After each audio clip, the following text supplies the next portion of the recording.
Now call to order the regular council meeting Tuesday, October 15th, 2024. The time is 5 p.m. We have Councilor Nietzsche joining us today online. Ryan, how's our communication link? Good? Excellent. Thank you very much. And to begin with, we will do our land acknowledgement. We respectfully acknowledge that the land on which we gather is the unceded ancestral territory of the Silks, Okanagan peoples, and the Splatsin of the Secwepemc Nation. Next, we'll look for an adoption of the agenda, that the October 15th, 2024 agenda for the regular council meeting be adopted. Do I have a mover? Councilor Wayner, second by Councilor Todd. Thank you. Any errors or omissions noted? Seeing none, all those in favor? And that will be carried. Thank you. And that the adoption of the minutes, of the October 1st, 2024 minutes of the City of Armstrong regular council meeting be adopted. Do I have a mover? Councilor Drapala, seconder, Councilor Todd. Thank you. No errors or omissions. All those in favor? And this too will be carried.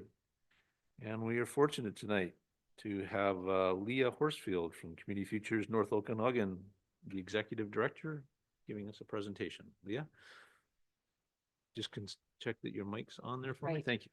I was even prompted to do that. Good evening, everyone. Thank you so much for having me. As your worship mentioned, I am the Executive Director at Community Futures North Okanagan.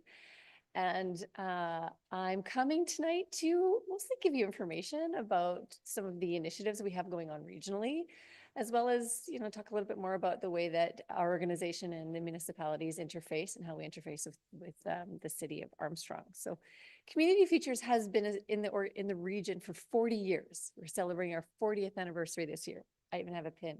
You're all invited. It's next week. We are first and foremost an economic development organization. So we work in the space of entrepreneur support, business retention, expansion, and workforce development. Our region, Lori.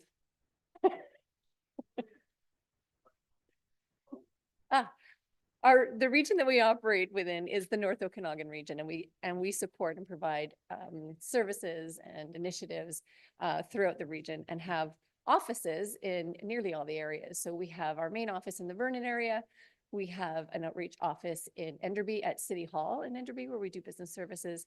Here in Armstrong, our office is co-located with Hill Environmental, and we have an office in Lumbee as well. We provide services in that region.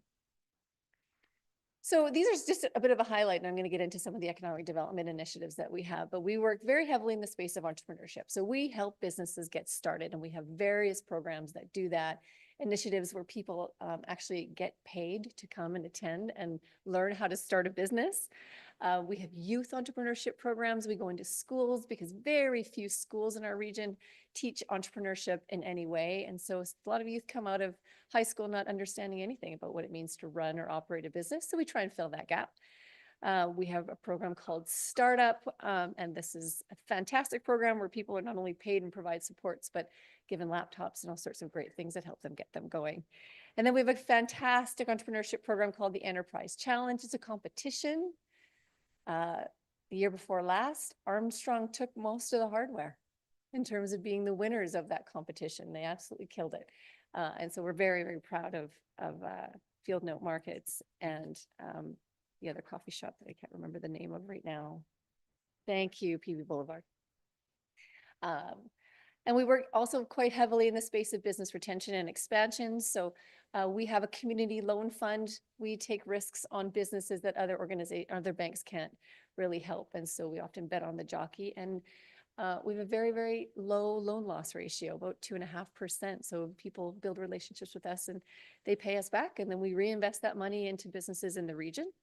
We spend a lot of our time in the space of business coaching and training and succession planning. Last month, we had a session on employment law that was sold out. And so lots and lots of training for businesses in order to equip them with the skills that they need, and succession planning. So we know that there's a lot of our businesses in this region that are aging and are looking to succeed or sell their business. And so we offer these kinds of supports. We have an expert navigator program that helps people move into different markets, and disaster and relief and recovery and assistance program. But one of the things we've invested quite heavily is helping people hire. So one of the biggest economic development issues we have is labor. That's been part of the studies that we've had around economic development over the last number of years. So we've dedicated staff that work specifically with employers to help them from everything from, you know, editing job applications or job postings to HR policy. And so we have staff, and none of these services come at a cost. And then we run the VIEW, the Vernon Innovation and Entrepreneurship Workspace out of the Vernon location. Thanks. We're quite invested in workforce development. So we are the Work BC employment services provider in the region. So that office specifically in Armstrong is for Work BC clients, so that people in Armstrong don't have to travel to Vernon in order to get assistance in looking for work, helping them with their resume, planning their career, going back to school, accessing self-employment. They can all meet with somebody here in Armstrong and get access to those services here. We have a youth employment program. The highest unemployment rate for youth is we've hit it now as high as ever be at 17.5%. So it is the biggest unemployed population that exists. And then we run various workforce roundtable sessions based on sector need. So the last one that we did was on healthcare, to find out how we can support the healthcare sector to be more competitive. One of the other programs that you may or may not have heard of is the Rural and Northern Immigration Pilot Program. So this was a trial by the federal government to say, if we put the decision-making in the hands of community, will we get newcomers to stay in rural communities? As you might know, when newcomers come to regions, they usually go to large centers. And so we have run this program for the last 5 years. It's just ending at the end of this month. And these are some of the stats. So we've recommended over 1,000 people. When we say recommended, this means for jobs, for positions.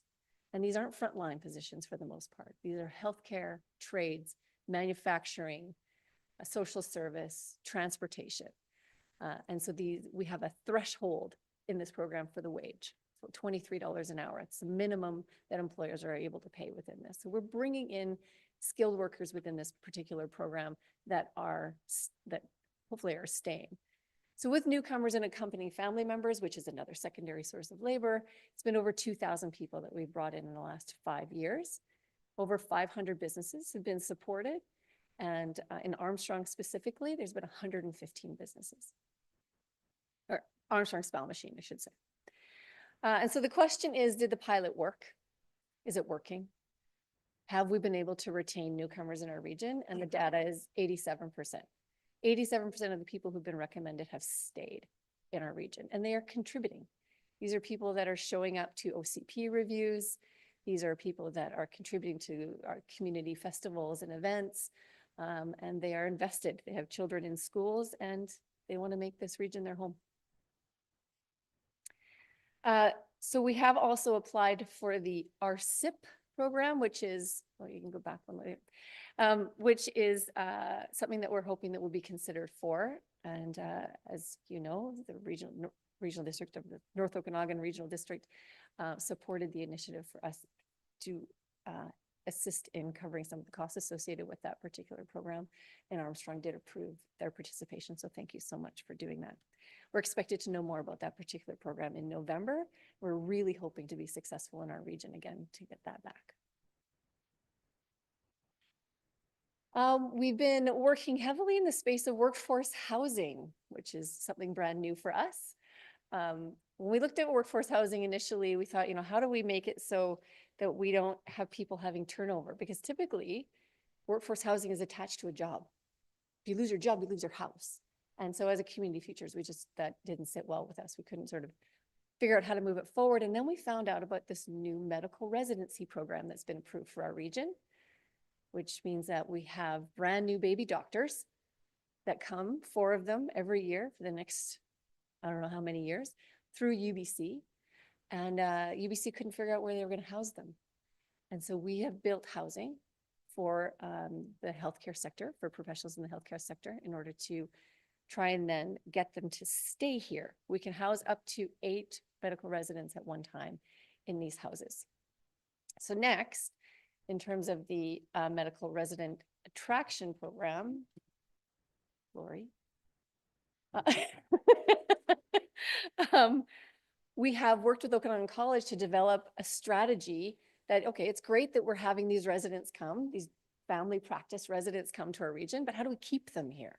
And so we worked with Okanagan College on a strategy that helps look at the long-term approach and provide a community hug in our region to make it so that they love being here and don't want to leave and want to set up practice and be retained in our community as a family doctor, because we need it so badly.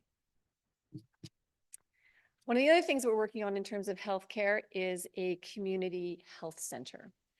So not only are we going to house these residents, we're going to give them a hug, but hopefully we can then train and retain them. So we've made an application to the Ministry of Health to start a community health center, which is a primary care facility that has a team-based model approach. So, you know, if your worship were to come into the health center, you will be attached to the center, maybe not necessarily one doctor, but there'd be several doctors, there'd be social workers, there'd be OTs, there'd be physiotherapists, there would be a team of people around that would support the care of that individual. It's community centered, it's flexible, it's nimble, it's run by nonprofit, it's not run by government, so we can change as needed. So the intention, if this is approved, we have an application pending, is to be able to bring, provide doctors for about just over 6,000 people in our region. The number in our region right now is there's about 25,000 people that don't have access to primary care. So we are working on this. We have a meeting about it on Thursday with the ministry. Our fingers are crossed that we're able to get this done. We worked with the city of Armstrong. We've been a big part of the comprehensive Armstrong revitalization initiative. Worked with Lori and Patty and Councillor Fowler on this initiative and been helping all the way along. And we're thrilled to do that. We are also happy to be just looking and reviewing the economic development section of the OCP for Armstrong, and then hopefully working with the Armstrong Chamber on a rail trail readiness program for businesses, helping businesses prepare for what could be a very lucrative and strong economic driver for the region, and helping them get ready for the opportunity that exists within the rail trail. So we'll be moving that forward with the Chamber of Commerce, hopefully in the next little while. So lastly, I just wanted to extend an invitation to you to our 40th anniversary celebration, which will be next week from 1 to 3. It is going to be Vernon in our Vernon office, which is downtown Vernon. We would love for you to come by and see the services that we provide and the work that we've done in the community over the last 40 years. So please do come and join us. And I'm happy to take any questions you might have. Thank you very much, Councillor Drapela. Thank you. I just had one question regarding the retention rate. You said 87%. How long is that over? Like what's your measurement for retention? The measurement for retention for us, like how did we measure the 87%? Like at what point do you define it as retention? Well, we have the people that responded to the survey have told us that, so it was framed as, do you intend to stay in the North Okanagan as your permanent home? That was a yes or no. 87% said yes. Okay, thank you. Councillor Fowler. Thank you. Thank you, Leah, for the presentation. I don't have a question. I just want to make a comment that I'm really glad that you came and did the presentation for everybody, because I don't think that most people are aware of how involved you are in the business area in town. Looking at some of these pictures and some that I've seen in other presentations that you've had, I didn't even know that your involvement has helped bring people to the business community here. So bravo. Thank you. Where does your funding come from? It depends on the program. So the Work BC funding is provincial. The funding from our loans business programs is federal. We have some programming that is regional, and we worked with the regional district. Some comes from the city of Vernon. It really depends on on the program. And I'm really curious about the community health center that Mhm, you're proposing. I think it's a wonderful idea. It's an absolutely great idea. mhm. Does this fit in the alignment and the goals of the provincial government regarding two-tier health and billing? Does it fit within those goalposts, or is this something that's slightly outside of that realm? Well, it's funny you say that because on my way here, I was listening to CBC radio and they were talking about community health centers. So, and the success of community health centers over some of the other initiatives that they've had in community like UPCCs, urgent and primary care centers, which are run by health authorities. So what the data demonstrates is that when you have community supporting and running healthcare in partnership with the ministry, the ability to be nimble, flexible, and responsive is higher. And so I'm not sure what you mean about the goalposts, but I know that this is a priority for right now for the ministry. Yeah, no, I know there's been lots of success elsewhere with these There type of has. programs, but in BC in particular seems to be a little bit different than the other provinces when it comes to healthcare funding. So that was sort of where Mhm. my question was coming from. But I love the idea. I think it's great. I'm Well, really and these are everywhere. Like Kelowna has 3 of them. Kamloops has 2. Like they're all over the province. We just don't have anything like it in the North Okanagan. So we're hoping that this will fly. excellent. Thank you very much, Councillor Todd. So that would be in Vernon? It would be. Yeah. It would be, but it's a regional Yeah, program. oh, exactly. No. And within it, when our proposal, we've set aside to make sure that rural communities are part of the priority population that we would serve. So we're going to take percentages. Yeah, perfect. Thank you. Councillor Bellstar. Thank you, Mr. Mayor. Thank you so much for the presentation. It was wonderful. Just a question about the youth entrepreneurship programs. Is it in school or is it in office? It's in the schools. It's in the schools. Yeah. Okay. Yeah. So we go into mostly high schools and we take them through what's called a business model canvas. And it's essentially where we say, okay, you're going to start a food truck. And here's all the things that you need to think about if you're going to start a food truck. And it obviously applies to any kind of business. And so it's interactive. It's fun for the students. The teachers themselves typically don't have a lot of experience or knowledge around entrepreneurship. And so they're happy to have us come in and do that. How do you pick the schools that get the program? They invite us. We'll go to any school that invites us. Mhm. Yeah, you're welcome. Not seeing any more questions. Thank you very much for the Thank you for presentation. Leah. having me. Oh, Oh, Your Worship, could I just say one thing? sorry, go ahead, Ryan. Yeah, thank you. Leah, just first of all, I want to congratulate you on your King Charles Medal. Well deserved. And little history for council. I think Leah was one of our first ever economic development coordinators for the city of Armstrong when we started to endeavor into the economic development world. And I'm really happy to see how you've progressed in your field, Leah, and the work that you're still doing to support business in Armstrong. And really happy to hear about your initiative to work on the rail trail program and kind of preparing the community for what will be a massive success story. So anyways, just wanted to say congratulations and thank you very much for the presentation. Thanks, Ryan. And thank you also for not saying how long ago it was that I had run here. Well, we were both a little bit younger back then. Yeah. Awesome. Thanks, everyone. Thank you, Leah. And moving on to section 5, the presentation of reports. We'll call Terry Martins up, please.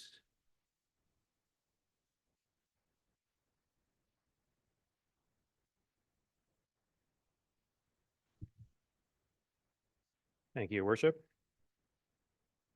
So the first report in this section is an interim financial report.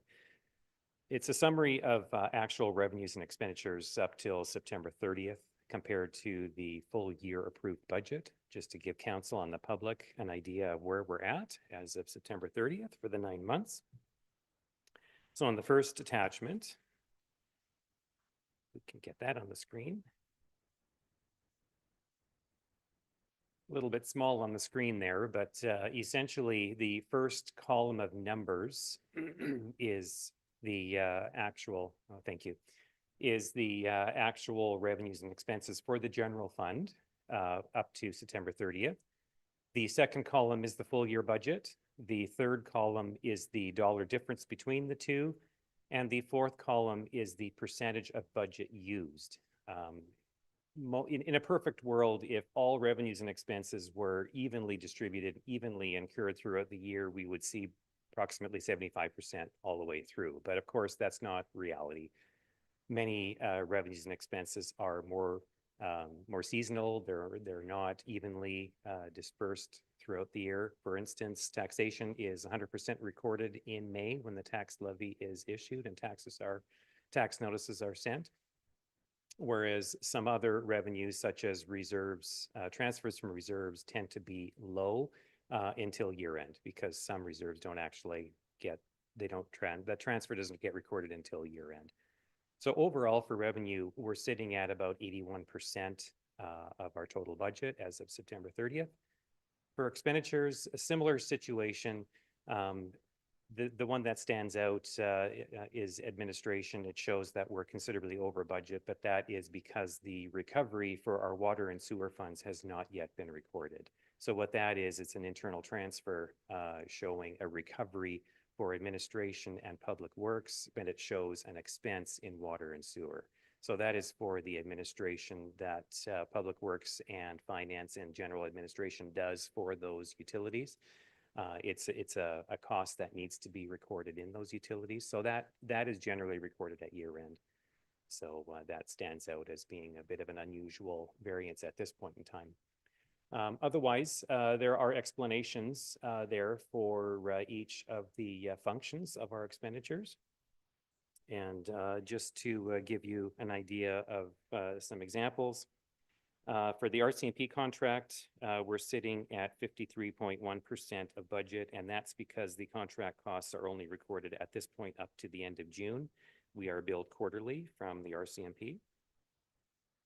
Emergency management is quite low at this point, and that's because the Fire Smart initiative that was budgeted for hasn't yet started. So that isn't more news on that is going to be coming shortly. Actual contract costs for building inspection and development services. For development services, the actual contract costs are recorded only up to July. So many of these differences are timing differences that, because we're partway through the year, aren't going to show until year end. So for fiscal services at the bottom of the screen, we have our debt servicing is fully paid for 2024, so that's at 100%. Interest on prepaid taxes, that was under the old program, which ended in May. And obviously the interest rates have gone up. At that point, they were still on the high side. And so that shows as a high variance. But overall, we're looking at a surplus of approximately just under $80,000 as of the end of September. So the next page is for water and sewer.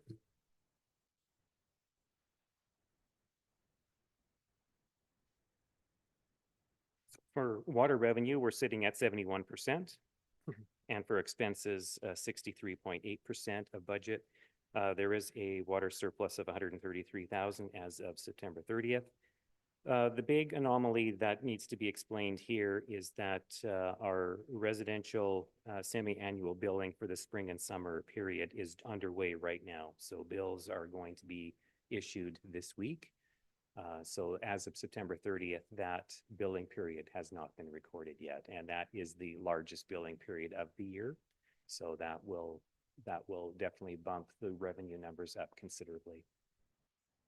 On the expenditure side, as mentioned earlier, for water administration, that hasn't been recorded yet. So that is showing as a very low amount at this point. So yeah, 133,000 in surplus. So for sewer, same situation with the residential billing for spring and summer that hasn't been recorded yet as of September 30th.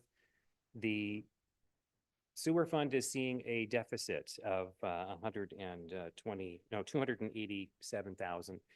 And that is mostly because, again, of the revenue from the billing that hasn't been shown yet. Also, some of the reserve transfers haven't been recorded yet. But overall, that deficit is not alarming by any stretch. It's just, again, timing differences on for the sewer fund. So overall, staff does not have a recommendation at this point. This is just for information for council. But staff is of the opinion that none of these variances cause a concern at this time. Thank you, Terry. Councillor Weiner, how did I know? Thank you, Your Worship. I'm not sure that you can actually answer this, Terry, but I was just looking, what was, if someone, hopefully someone from the staff can answer the question, that the unanticipated cost recovery from the small machine for hydrant work? I was just curious what that was. I don't know exactly where that is, but it's a situation, if I'm not mistaken, where the city was doing some hydrant maintenance just outside of our boundaries and got recovery for it, but the expense and the revenue wasn't anticipated. So that there's a higher than expected expense, but a higher than expected revenue. It was fully recovered, but it causes a budget variance because it wasn't in the budget.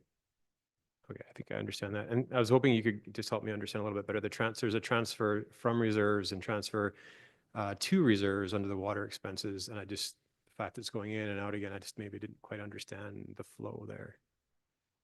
Transfers from reserves are generally for projects. And again, some of those transfers don't get recorded until year end.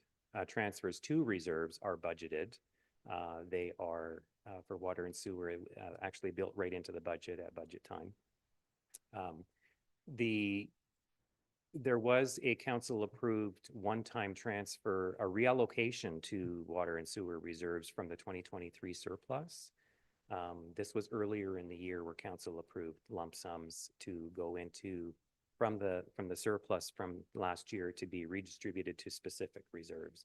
So that is showing up in the actual column because that happened after the budget was adopted, but council approved that. Perfect, thank you. Anything further? Not seeing anything.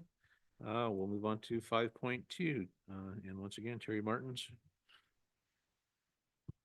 Thank you, Worship.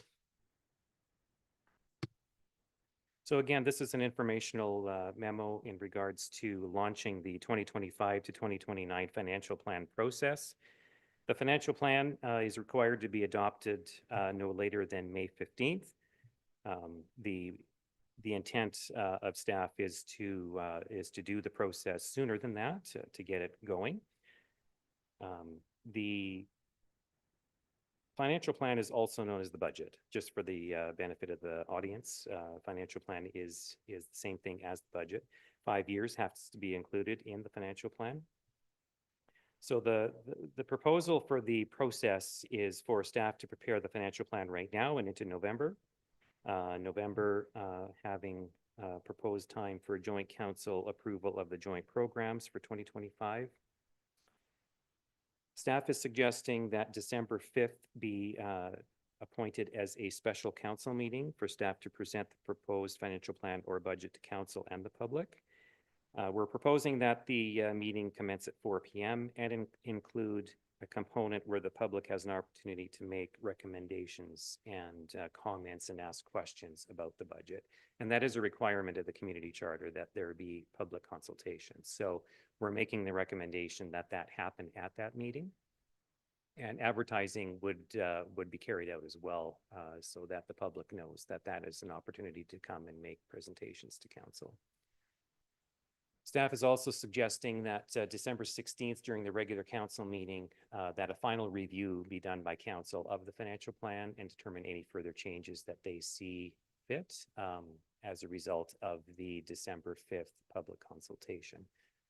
And then January or February would be the adoption of the bylaw itself so that the budget will be in place as early in the year as possible. So that's the suggestion and looking for a date, whether council is amicable for that date of December 5th. Thank you, Terry. So there is a recommendation that the proposed 2025-2029 financial plan process be approved and that a special council meeting be scheduled for December 5th, 2024 for the presentation and the review of the plan. Do we have a mover? Councillor Wayner, seconder, Councillor Velstar, thank you. Any questions? Councillor Fowler. I just, I'm not available on December 5th at 4:00, so just thought I'd throw that out there. I'm at regional district that day. But I'd be happy if you went ahead and had it. Thank you. Not seeing any further questions or comments. I'll call the vote. All those in favor? And this will be carried. Thank you. And next up, I think we have Ms. Cordell, the Planning Department Draft OCP, the final chapter.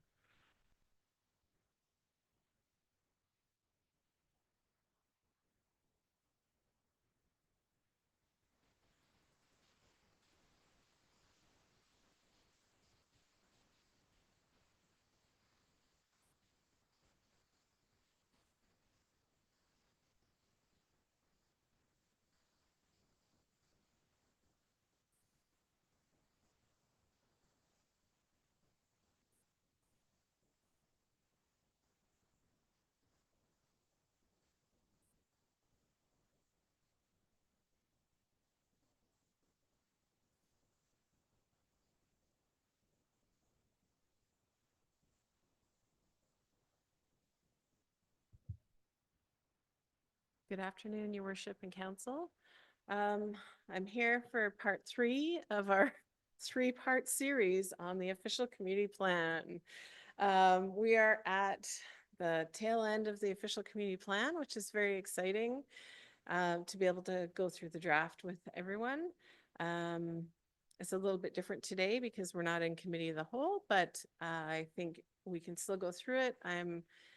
Would encourage you to ask your questions as they come up. I have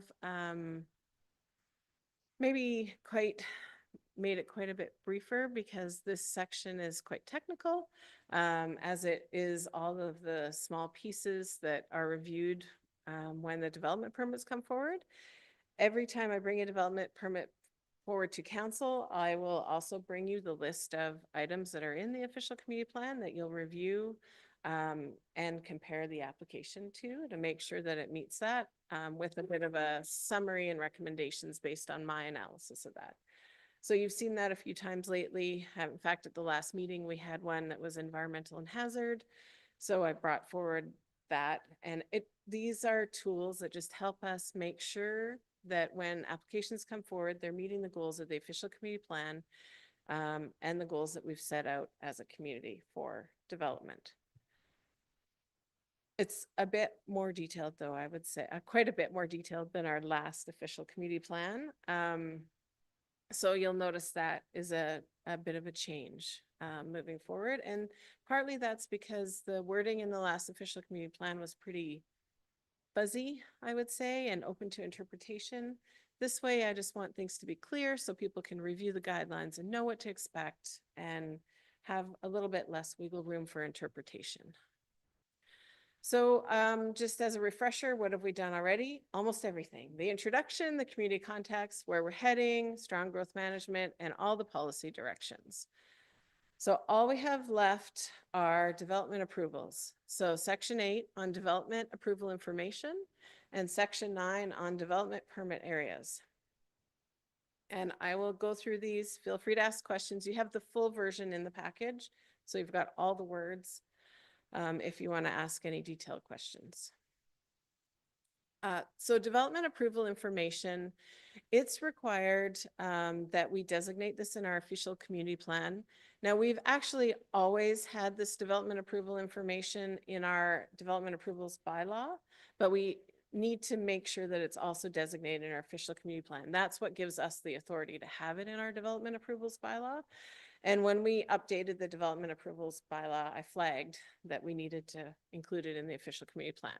So this will just give us the power to ask for more studies, especially if we're seeing a significant development. So how it will impact traffic patterns, our infrastructure, our facilities, our services, the environment, or you can also include how it will affect tenants who are going to be displaced by redevelopment. So for example, if there was an apartment building that was being developed, what are they going to do with the people that are living there now? We already do a lot of these things, and we already have conversations with people. So we've got a couple nonprofit housing areas where they're redeveloping. We've been talking to them about, how do we manage people during construction? What are you going to do? And generally, they've thought about it too, and they're phasing their development, right? So none of this is really shocking.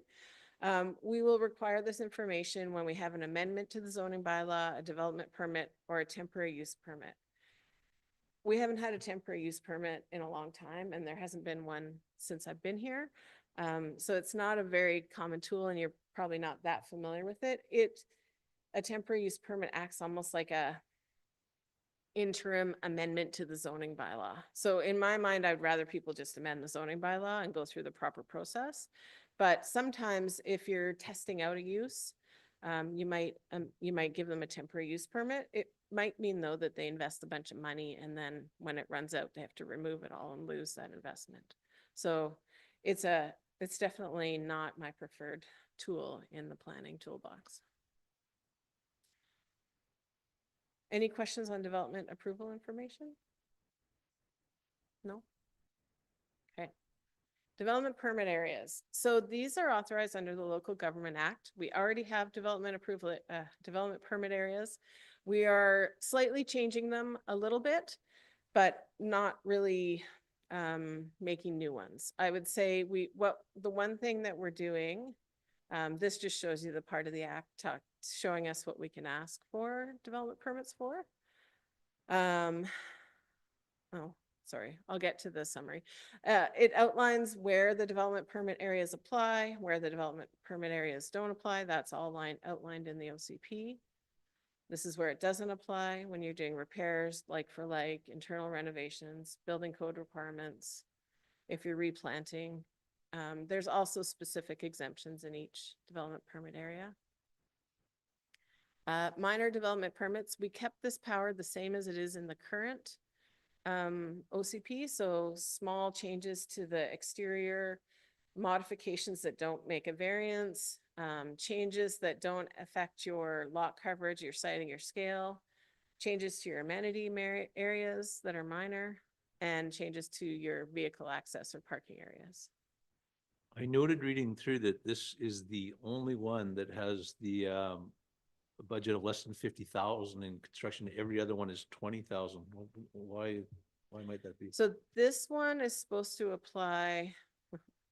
You probably busted me in and not following through on all the editing, because I upped it from 20,000 to 50,000. So this should apply generally across the board. And so I'll fix up those other sections. 20,000 is what it used to be. I feel like you can't do very much for $20,000. So that's why I increased it. We did this in Vernon just before I left too. And it also just stops us from making people go through more process if it's not needed. These development permits will be designated to the CAO, and they will be able to approve them without going through the process of waiting for a council meeting and coming to council. Are Councilor there Wiener? other questions? Yeah, actually, I had a question on the 20,000, 50,000. I just want to make sure I understand the idea of what it's supposed to capture, because a dollar amount to me fixed in a 20-year plan, inflation, it would double and at least double in 20 years. If that's the best way to capture what we're trying to accomplish, or it sounds like it might be, but I'm just maybe understand it a bit better. Yeah, so it is a 20-year plan, but we are supposed to update it every 5 years so we can capture any dramatic increases in construction costs over that 5-year review. So yeah, I think it's a good way to capture it. It's really hard to create a trigger that's hard and fast. This is what local governments tend to use. I'm happy to think of another one, but it's just something that's actually quantifiable rather than saying, well, it's kind of like this. This gives me like a trigger to pull or not pull. And if it was 51,000, like we might have a conversation about what's included and not included in the permit. But if it was 60,000, that would clearly push them way over the threshold. So the goal, if I understand it, is to be able to do a certain level of construction, I guess, in keeping that framed in mind, to be able to make sure that we understand what that is, to be able to assign the dollar amount to it, I guess, as every 5 years or whatever it is that we look at it. So maybe we don't look at it for 10 years and it's, come close to doubling or, 75% or whatever. Yeah, so it may be just a good understanding of what that captures for me. Yeah, and it's just meant to demonstrate that it's a minor change rather than a major change, right?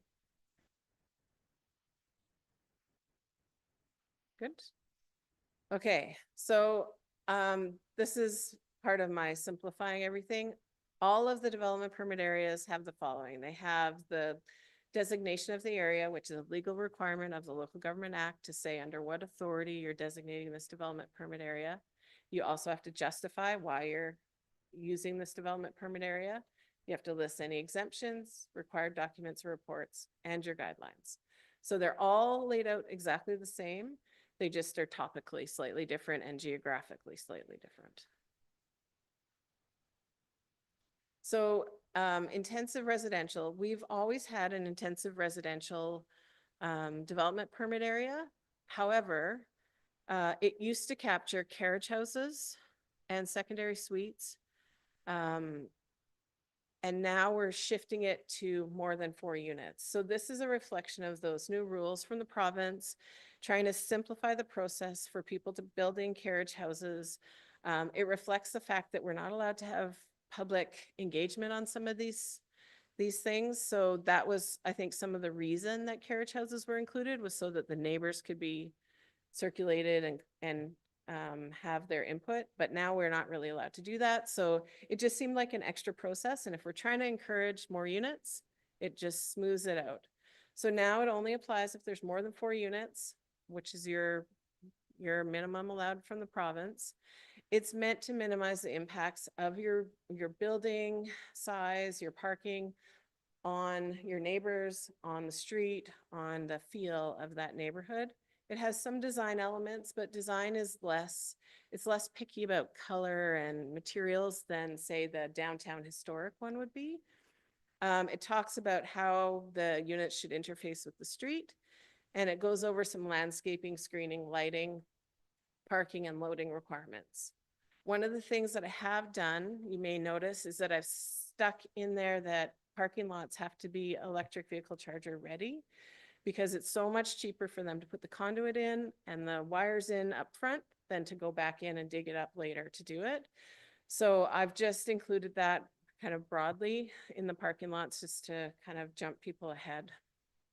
Even if they just put the conduit in and not the wires so that they can run it later. That's my thinking. I'm looking at Councillor Valstar because, okay, that's more your world. Yeah. Downtown mixed use. So the other thing that we've done is we've separated out the commercial area used to be just one development permit area. So the rules for downtown were the same as the rules for Smith, but it doesn't really make sense because they're completely different form and character wise. So this separates out just the downtown core into the historic downtown.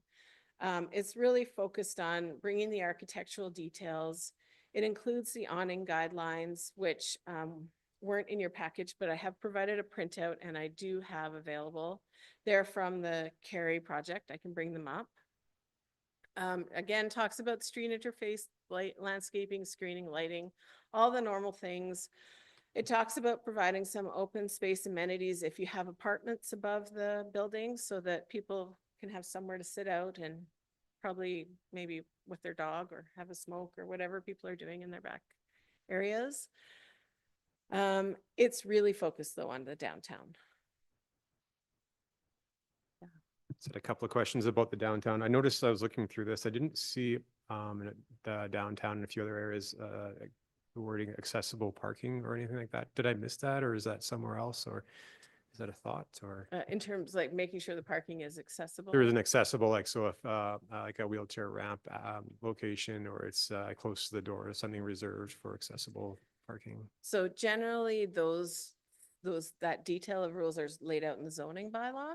So I don't know if it has exactly location, but it has size and style and like all the rules around how to build the parking spots. But as far as reserving a spot or ensuring that there would be one, that would be. Yeah, that's in the zoning bylaw. Yeah, okay, And the number that's required per stalls and all of that. okay. Yeah. Thank you.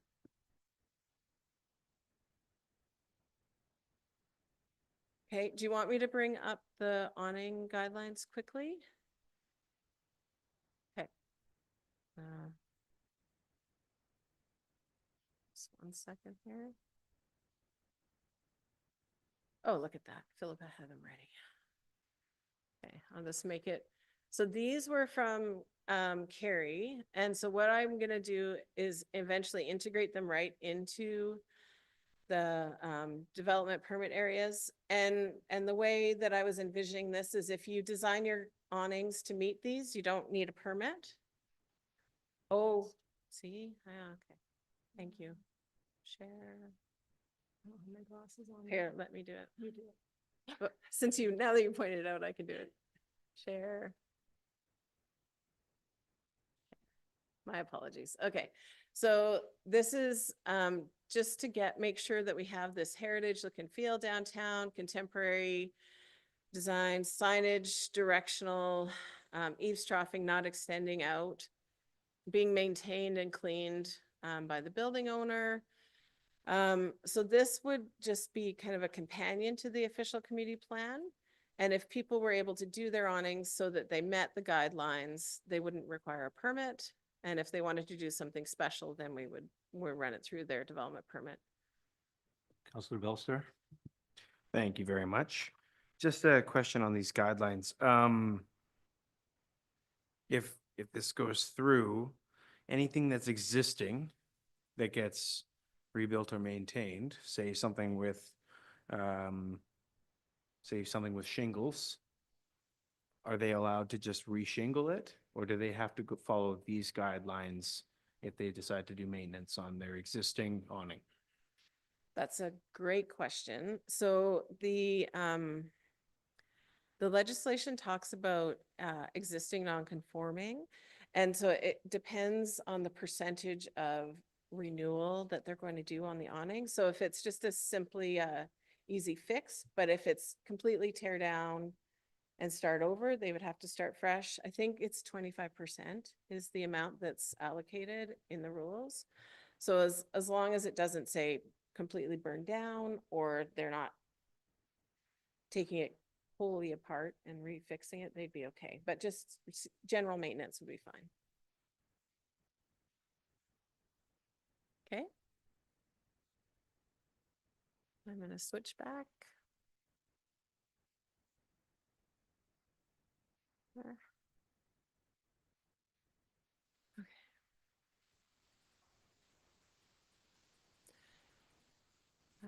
Okay, so next is the commercial development permit area. So that is primarily for Smith Drive. And then also for areas that have little nodes of commercial, like we have on Rosedale, where there's a little strip mall there.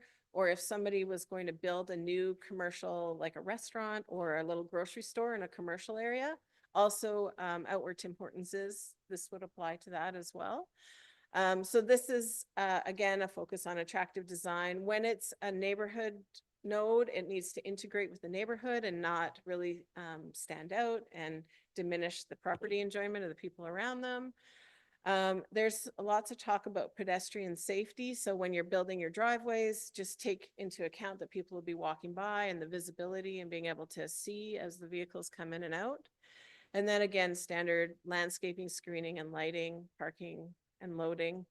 In all the landscape, we've included Fire Smart and Water Smart just to bring us kind of up to the current standards and make sure that we're using our resources appropriately.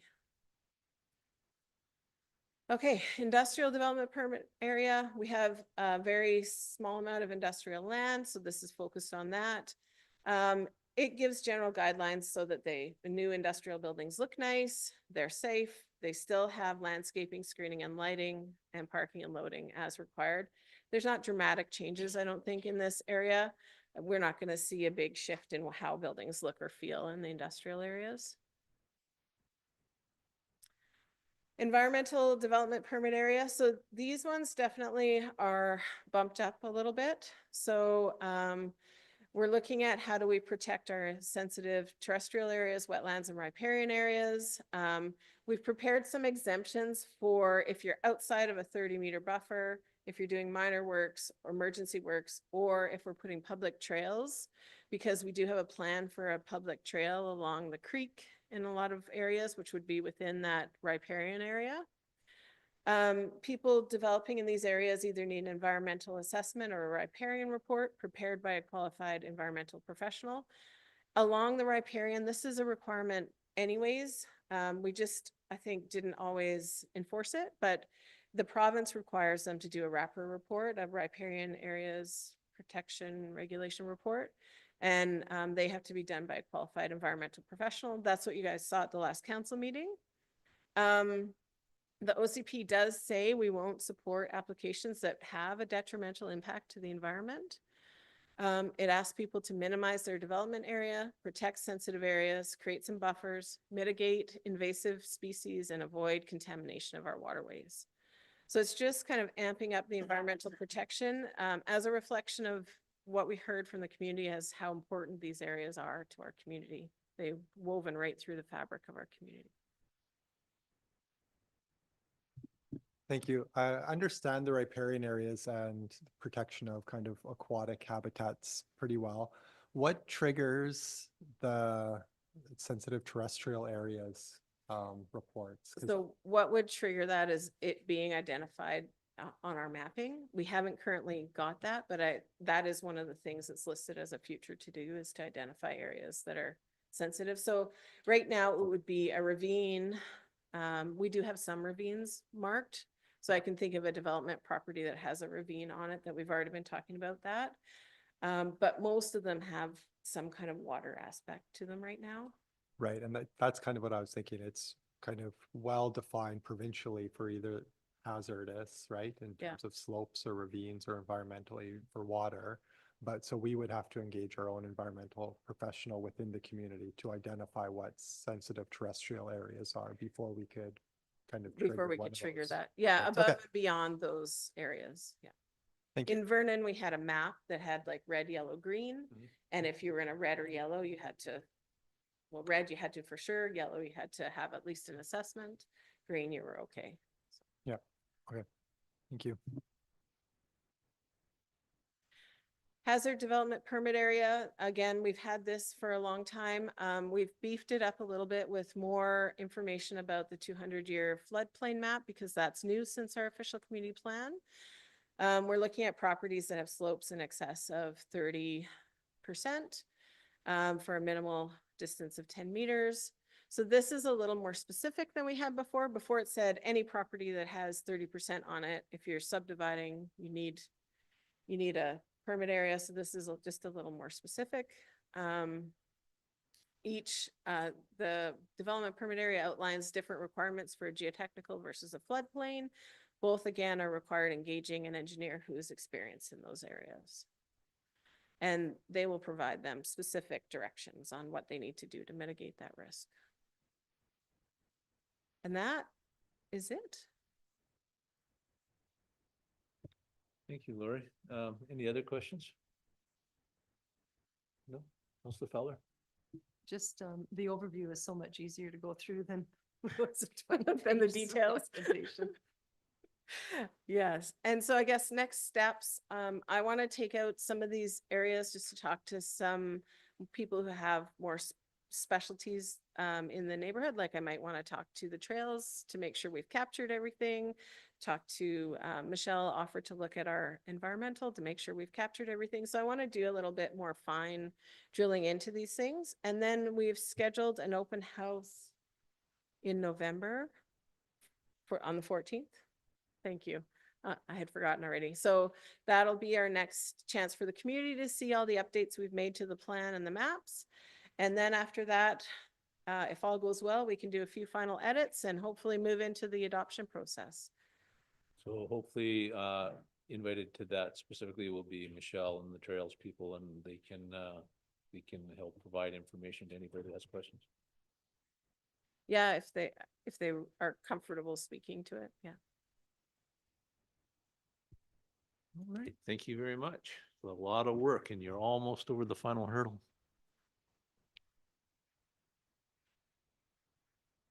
And moving on to bylaws.